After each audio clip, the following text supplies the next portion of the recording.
అందరికీ నమస్కారం. మనకి డాక్టర్ దాదేస్ ఆయుర్ అండ్ నేచర్ క్యూర్ అనగానే మనకు గుర్తొచ్చేది మూడు. ఒకటి పౌర్ణమి, రెండు అమావాస్య, మూడు పుష్మి నక్షత్రం. ఈ మూడు ప్రత్యేకమైనటువంటి దినాలుగా పరిగణించి కొన్ని ఔషధాలని మనం ఫ్రీగా పంపిణీ చేస్తూ దానికి అనుపానంగా కొన్ని మందులు ఇస్తూ ఉంటాం.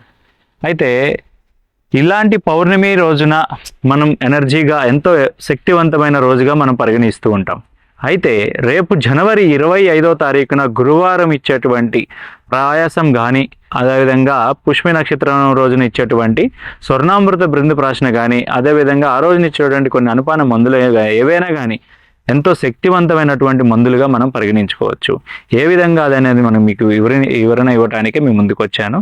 అయితే మనకి గురువారం రోజున పౌర్ణమి గడియల్లో వచ్చేటువంటి గురు పుష్మి యోగం అని అత్యంత శక్తివంతమైనటువంటి పవిత్రమైనటువంటి రోజుగా మనం పరిగణించుకోవచ్చు.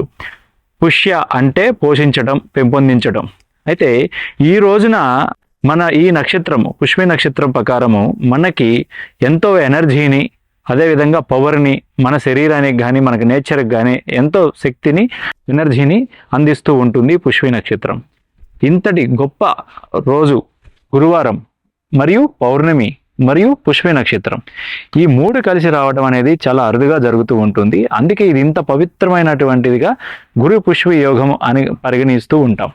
అయితే ఈరోజు మనం ఈ ఔషధం కానీ ఏది చేసినా కూడా ఎంతో పవిత్రమైనటువంటి కార్యం దాల్చుతుందని చెప్పేసి మన వాళ్ళు ఇది ఎంతో పవిత్రమైనదిగా భావిస్తూ ఉంటాం. కావున ఇది ప్రతి ఒక్కళ్ళు కూడా అందరూ కూడా ఉపయోగపెట్టుకుంటారని ఆశిస్తున్నాను.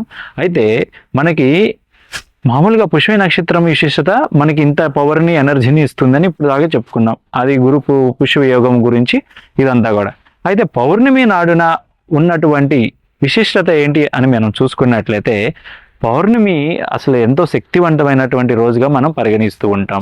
ఈ పౌర్ణమి రోజున ఏ కార్యక్రమము, ఎలాంటిది పనులు తలపెట్టినా కూడా అద్భుతాలు మనం శరీరానికి కానీ, మన ఆరోగ్యాలు కానీ, మన తలరాతలన్నీ కూడా మారుతూ ఉంటాయని చెప్పేసి మనం ఎంతో గొప్ప శక్తివంతమైనటువంటి రోజుగా యావత్ భారత్ అంతా కూడాను ఇప్పుడు ప్రపంచమే నమ్ముతుంది ఈ పౌర్ణమి విశిష్టత.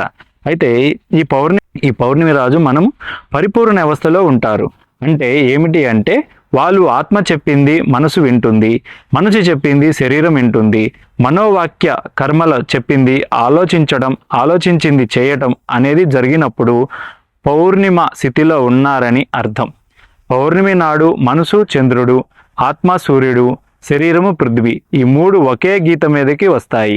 ఈ మూడు ఒకే గీత మీదకి సరికి మనకి గీతలు కూడా మారిపోతాయి, మన తలరాతలు మారిపోతాయి, మనకి ఉన్నటువంటి వ్యాధి, అదేవిధంగా మనకున్నటువంటి సమస్య, మనకున్నటువంటి కర్మ వల్ల వచ్చే కొన్ని వ్యాధులు కానీ ఏవైతే ఉన్నాయో దీర్ఘకాలిక బాధలన్నీ కూడా తొలగిపోతాయని నమ్ముతూ ఉంటారు. అందుచేత పౌర్ణమికి అంత ఇంపార్టెంట్ ఇవ్వబడుతుంది. మెడిటేషన్ అనేది ప్రవేశపెట్టింది అందుకోసమే. పౌర్ణమి రోజున మనం మెడిటేషన్ చేస్తూ ఉంటాం అందరం కూడా. ఎందుకు మెడిటేషన్ చేస్తామని మనం చూసుకున్నట్లయితే ఇన్ని ఉపయోగాలు ఉంటాయి అని చెప్పేసి ఆ రోజు మనం మెడిటేషన్గా కూర్చుంటే మన మనసు అంతా కూడా మన ఆధీనంలో ఉండి, మన శరీరం మన ఆధీనంలో ఉండి, అదేవిధంగా మన ఆత్మ కూడా మన అధీనంలో ఉంటుంది. ఇంతటి శక్తిని ఈ యొక్క జనవరి 25వ తారీఖు గురువారము ఇంత శక్తి రోజుగా మనం పవిత్రమైనటువంటి రోజుగా పరిగణించుకొని అందరు దీన్ని ఉపయోగించుకుంటారని ఆశిస్తున్నాను. నమస్కారం.